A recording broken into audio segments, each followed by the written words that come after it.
All right. Well, as you know, my name is TJ McGraw. I consider myself a real estate entrepreneur. There's a few other EXP peeps in here. So I'm also with EXP. I have a team. I'm in Atlanta. So my team's called Mission Group Atlanta. We like to say, we're on a mission. So Mission Group was just the perfect name for it. I also have a podcast called The Agent Mind. And really what got me into podcasting was this journey that I'm on. So I don't claim to know everything, most definitely not. But what I love is this kind of thing where there's collaboration and everybody's learning together and everybody's sharing, because all these minds are much better than just one mind. And I realized that, but a few years back, that it's important to surround yourself with people that are doing the things that you want to do. And so I started doing that. And I started having really great conversations with people. And I said, I got to share this with everybody. So I started this podcast. And again, it's called The Agent Mind. It's directed towards real estate professionals, real estate entrepreneurs. It's very deep dive into like mindset and a little bit of like, day-to-day like systems kind of stuff. It's not really focused on real estate agents specifically. I do a lot of, I've had a few investors on there. It's really, the goal is to get people who are in real estate, who love real estate, who want to get into real estate, and especially real estate agents, because not many of them invest and they just chase transaction to transaction. So my goal is to get more agents to look at other ways of creating income, getting more passive income so that they don't have to be out nights and weekends away from their family, showing buyers around, tire kickers and things like that. So in essence, that's it. That's me in a nutshell to start off. I do want to say thank you for letting me in here. I'm kind of an outsider. I'm not in the Fortune Builders network per se, but I was in a mastermind with JJ and we became pretty good friends with him. And I love what y'all are doing. So thank you so much. Yeah, I'm ready to go now. Yeah, I don't really have any slides or anything like that. Nothing prepared. Like I said before, I'm all about a conversation. So I know that this group is varying degrees of where you are in your investment careers. I know there's a few realtors on here. So I would say maybe throw it in the chat, like how many people have their real estate license and how many people don't, or just investors. If you have the chat available to you. So in essence, but let me start here. Let me start with my story, give you a little brief backstory of where I'm come from and why mindset and really self-care and focusing, making sure that you're in a good place so that you can go ahead and help others, why that's so important to me. I come from the restaurant business, hospitality. I have a culinary degree that I'm not really using right now, except for my family, which they love it. So I guess it's not completely gone to waste. But I was running restaurants in Atlanta, pretty high-end restaurants, general manager of a few different ones. And I got to a space where I was driving I've always wanted to get into investing. Let's put it that way. Ever since I was young, my parents had an apartment that they rented out. And I've always been intrigued by that ever since I was a little kid. So driving back and forth to work, I live about 40 minutes away from Midtown Atlanta is where I was working. I would listen to podcasts, Bigger Pockets, all those investing podcasts, Robert Kiyosaki books on audiobook, all that stuff just like feeding my mind. And then I really got one day I just got sick of the restaurant business because I was away from my family, working 70 hours a week and like 40 minutes to an hour commute each way. So I just quit, just completely quit, said, I'm going to get into real estate investing. I kind of, burnt the boats, as they say. And I didn't have a plan B, because when you have a plan B, that becomes plan A. So I kind of just went all in on it. I actually did go to one of the initial meetings with Fortune Builders.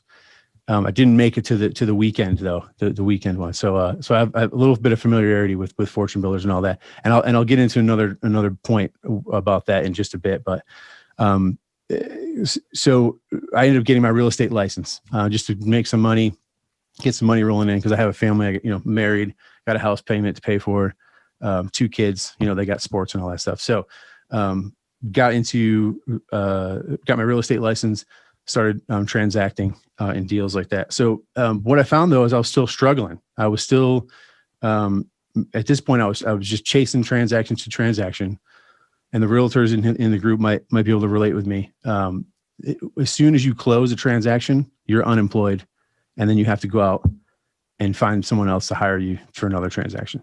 So I was just caught in this same kind of hamster wheel rut again. And I just kind of snapped out of it one day because all these books that I've been reading, all the podcasts that I was listening to, all that stuff just kind of hit me like a ton of bricks one day. And I'm like, I need to take action. I need to start doing something, stop reading, stop listening to the podcasts, and take action on all this stuff that I've been filling my mind with. So, I got into it. So I'm a little bit of a baby investor, compared to some of you. But what I love about it is though, that my mind has shifted from that W-2 mindset where, I'm relying on someone else to pay me. And it shifted to the more of like a business owner mindset that I pay me, and what I do is how I get paid. And I don't rely on anybody else for that. No one else is my provider. So that's kind of, in a nutshell, that's kind of my story. I tried to put together a few things for y'all that I think would relate to no matter kind of where you are in your business right now, whether you're just starting out or if you're a seasoned veteran. So really I wanted to just talk about a few things. The first thing I think is goals. We've all talked about goals, and I'm sure this group, I know you guys have goals. You probably have them written down because most of you know that if a goal is not written down, it's just really a wish. It's not really, it doesn't exist. So, what I found myself caught up in, I had goals, I had them written down, but then I would make to-do lists, and I was finding that I was not reaching some goals and I was reaching other goals, and it was really driving me crazy. Why can't I reach some goals, and why do I hit other goals? Well, it dawned on me one day that some of my goals belonged to other people. And I was thinking that to be successful, I had to be like that mega agent in my market. I needed to have my face on the side of a truck, moving truck and all that stuff. And cold call, do whatever, go door knocking, all that stuff, which I know is a big part. There's a lot of parallels between being an agent and doing business and being an investor and doing business. So I came to that realization, these goals they're not mine. I was chasing goals that I wasn't passionate about, that didn't bring me joy. So I just kind of stopped one day, backed up, and I kind of created this system. It's kind of developed into an operating system for my business now. And it starts with a vision. So how many people, show of hands, I can't see everybody, but show of hands, how many have ever really done vision work or have a vision board or anything like that? Anybody? I get a good amount. Awesome. Yeah. And that's so important, because when you put things down on paper and you visualize where you're going, then you're training your subconscious mind to be open to the opportunities that are going to get you closer to that end. And if you surround yourself with, or if you don't have that vision, let's put it that way. If you don't have that vision, if you haven't thought about where you want to be, but you just want to get into investing, or you just want to get into real estate, that's great. But where's it going to take you? Why do you want to get into it, and where's it going to take you? What is that big grand vision that you're going after? So I kind of started there, and now I'm sitting there one day and I'm really thinking about this vision. And I started thinking about material things. I wanted a Land Rover, and I wanted a Airstream RV, and I'm thinking all this stuff. And then getting a little bit past that, that was very superficial. And really what I realized was, I wanted an RV. I want to travel. I want to spend time with my family. So my big number one thing is freedom. I want freedom. And real estate's going to get me there for sure. It already has to some degree, but I've got a ways to go. Like I said, I'm on a journey. So the collaboration is my thing. But so this is what I did, and this can bear with me because this might be a little bit dry. But I think it's important to understand kind of the process to really getting a clear operating system for your business, basically. So have that vision, put that vision down, get vision board, really know where you're going. And then write down, before you start setting goals, like write down 3 values. So what do you value in life? Not necessarily like moral values, but like, what do you value? Like mine is freedom. I want freedom with my family. I want financial freedom. And I want freedom just to be able to pursue the things that I'm passionate about, and freedom to not do the things that don't bring me joy, in essence. Now, side note there, just a disclaimer, is you have to do a lot of things in life that aren't fun. If you're persistent and you can do those things every day and just realize that they're part of a bigger plan, part of your bigger goal, then those things become a lot easier to do, as long as you're working like within your vision. So that's the disclaimer there. We do still have to do things that are not fun to get the ultimate goal where we want to be. So like three goals, or 3 values. So like I said, freedom is the biggest one for me. I mean, it might be giving back also. I know that I haven't gotten to the point where I can really give back in the way I want to. So once you have those down, then you really want to like focus on like, what's your purpose and what's your niche. I think that you have to start with one thing, because if you focus on a bunch of things, you're not good at anything. And then we're going to skip and go get a big like 10-year target. Like where's your 10-year target? What's that big, huge goal that scares the hell out of you? Once you get that down, so like goal, values, niche, and then that big 10-year target, like what's that big, amazing thing? And then we're going to back it down to 3 years. So in order to get closer to that big old huge goal you have in 10 years, like what's that 3-year goal that you're trying to get to? It's going to get you towards that bigger goal. And that's like where it's more like your attainable goals. And like you know that you can move the needle on some things. Basically, and then back off that, I don't do year goals. I don't put out a year. I think Tony Robbins said we underestimate what we can do in 1 year. I'm sorry, we overestimate what we can do in 1 year, but we underestimate what we can do in 5. So that's the thing there, is like if you're putting a goals down in 1 year, I'm going to be here. What ends up happening, at least with me and a lot of people I talk to, you will go right to the very last quarter of that year. And then you're like, oh, I got to catch up. I got to meet their goals. So I take the year goal right out of it, and I just back it down to 90-day increments. And what are those big rocks? But most of you probably heard this story about the college professor that had a big jar, and he had some big rocks, and he had some sand and some pebbles. And if you put the pebbles in first and the sand in, then the big rocks don't fit. So you want to take care of those, the big rocks first. So put the big rocks, fill up your cup with the big rocks first. Big rocks are those things that have to get done in 90 days. Those are the things that if you do those things, then everything else will fall into place. So when you put those big rocks in that jar, then the pebbles fit in, the sand fits in, everything fits in the jar. And that's definitely a great, that's why that story is told so much, is because it is definitely a great metaphor for getting things done and working in your business. Now, you'll find that once you're working on those big priorities, just have like three big priorities that you have to do within 90 days, and then back it down, and every week you make sure you're moving the needle on those things. Then all the other stuff, the pebbles and the sand, is all going to fall into place, and then you don't really have to worry too much about it. So, I mean, the last thing I'll say about goals is kind of get done with the dry part here. One of the things I just learned recently is that I would get derailed if I didn't meet a goal. I'd be devastated. It's like, why didn't I meet that goal? I'm hard on myself. And then I'd like be out of commission, like mentally, be like, just not 100% in for, the next few days. Or sometimes I find myself, if I meet a goal, I'm like, yeah, I made it. Now what? And then you kind of get a little, not that you rest on your laurels, but you get a little relaxed. So what I find myself doing now is, I'm detaching my mental, connection to the outcome of these goals, to the results, really. What I mean by that is your goals, whether you meet them or not, you're further along than you were a week ago or 90 days ago when you started that goal, or when you started working towards that goal.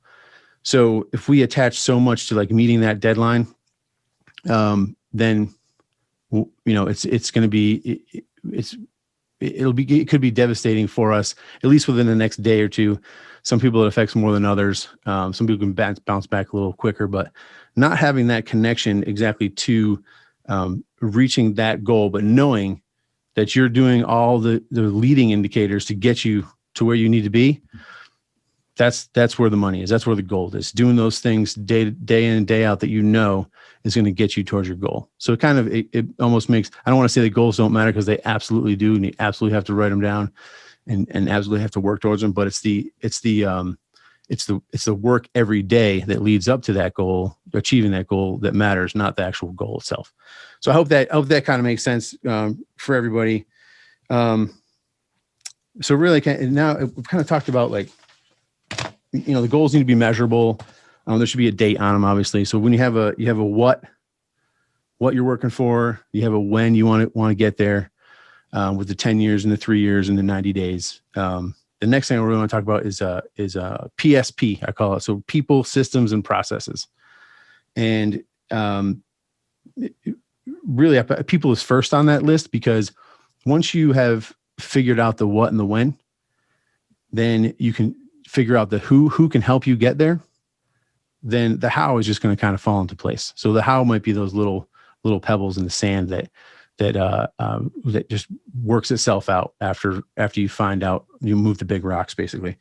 So I always ask myself, like, who can help me get this done? Who can help me get to the next level?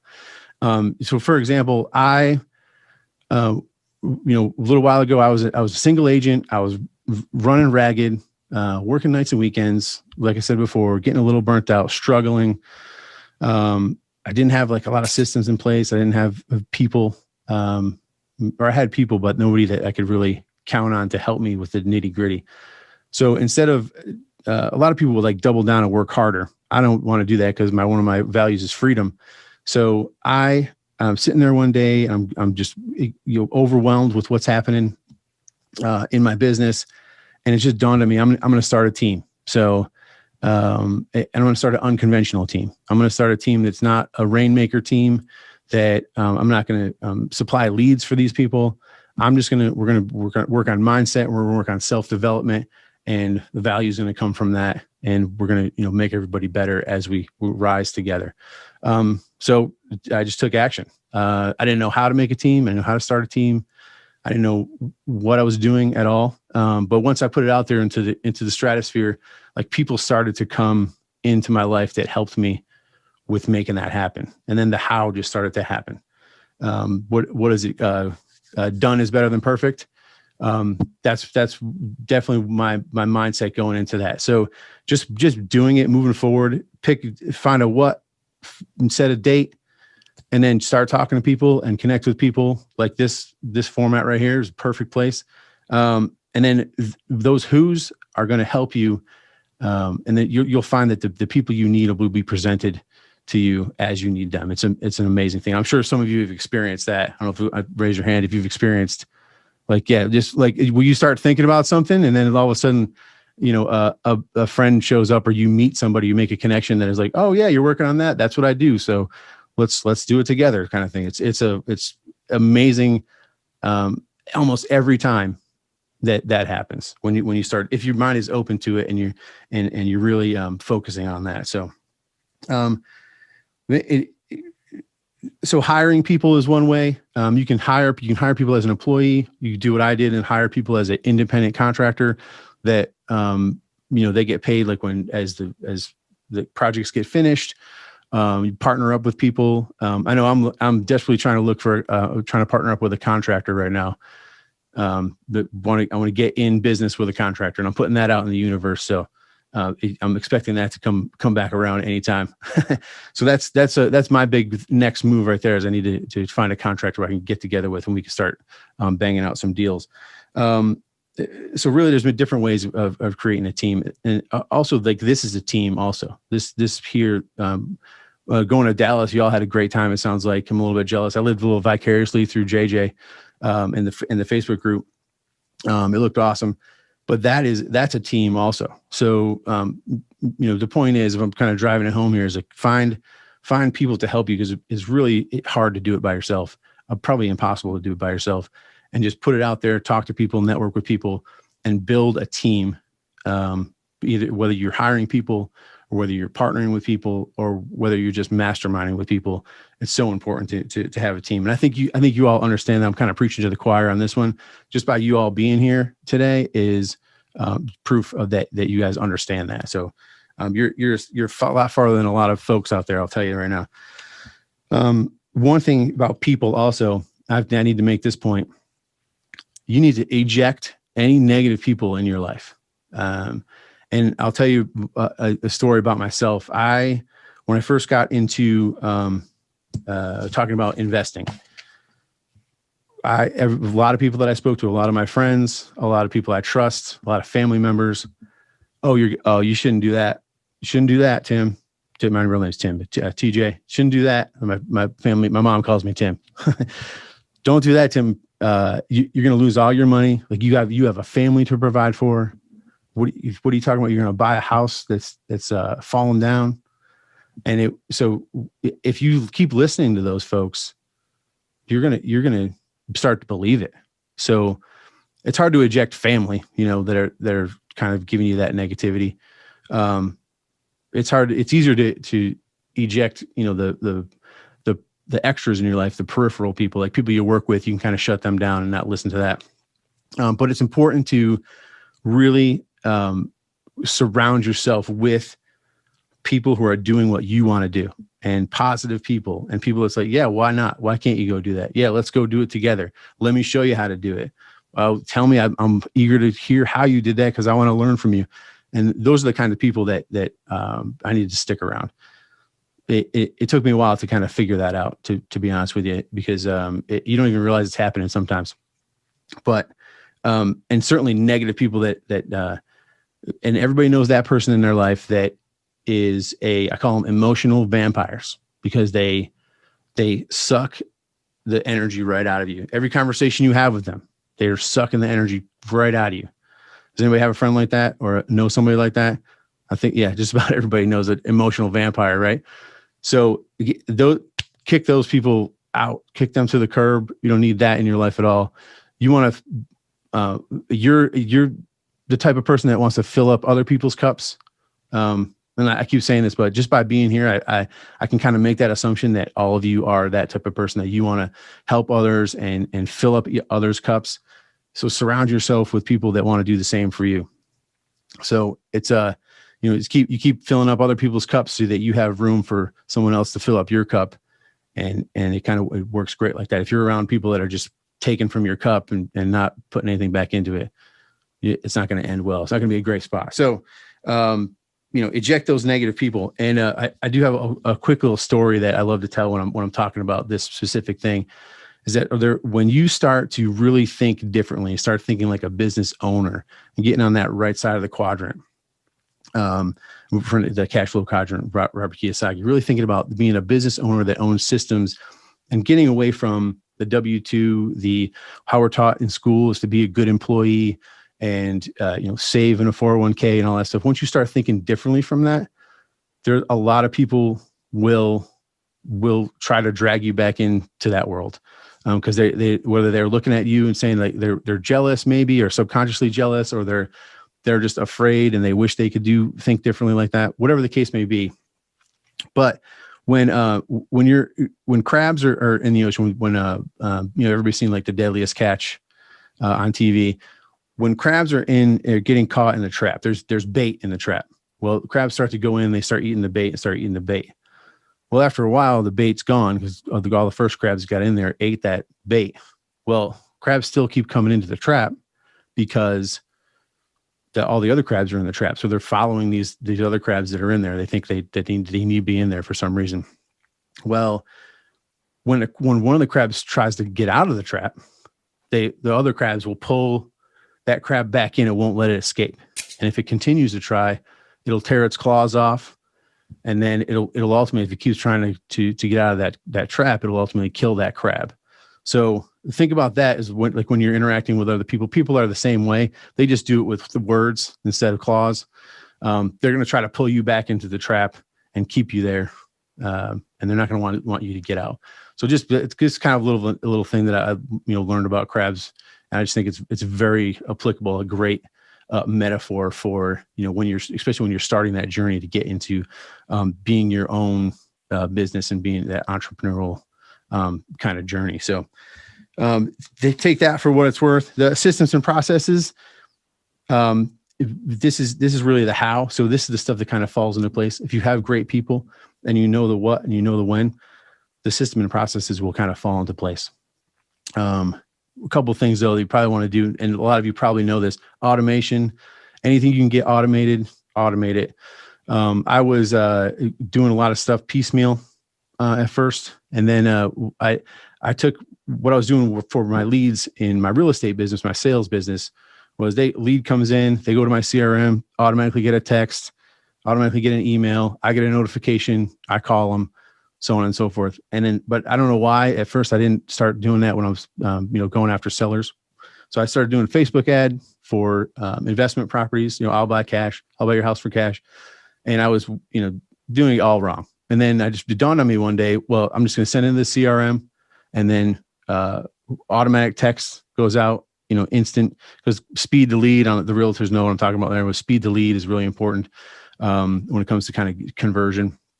So the point here is not everybody has a CRM like that, but there is ways to automate your business so that you can focus on the money-making activities and not the, $10 an hour, $15 an hour jobs. So that's important. Would hire a VA. If you got marketing, hire somebody to do your marketing. I just hired somebody to do my LinkedIn. I hired a company to do my Facebook business page. Like I said, I started a team. I'm really trying to bring myself out of it so that I can walk away from my business and a month later walk back in, and we're making, it's still growing. So that's the key there. And I think that's really what the goal is for most entrepreneurs, is really to build something that you can kind of walk away from, or you can hand it off to somebody else. I know a lot of folks I've been talking to, like super smart entrepreneurs, are way smarter than me. They like to start a business and then they get bored, and so they pass it on. They start another business, get bored, pass it on, which I think is it's admirable and kind of cool. But it makes my head spin a little bit. So, but the point is, automation, getting those things off your plate, hiring people to help you, delegate stuff that really doesn't make sense, and make a list of everything that you do in a day, and then put a dollar. Like if you hired somebody to do it, what would the dollar amount be? And you want all those ones that are $15 an hour, $20 an hour, give them to somebody else. And it sounds counterintuitive a little bit to start paying for somebody, especially if you don't have a lot of money coming in. But that's you're going to free up your time so that you're only focused on those money making activities, whether it's finding the leads, or if you're part of a bigger investment business and you have someone whose their job is to find the leads. Your job might be getting the money, sourcing the money, whatever it is. Like, you want to be laser focused on that one thing that moves your business forward, that puts money in your pocket.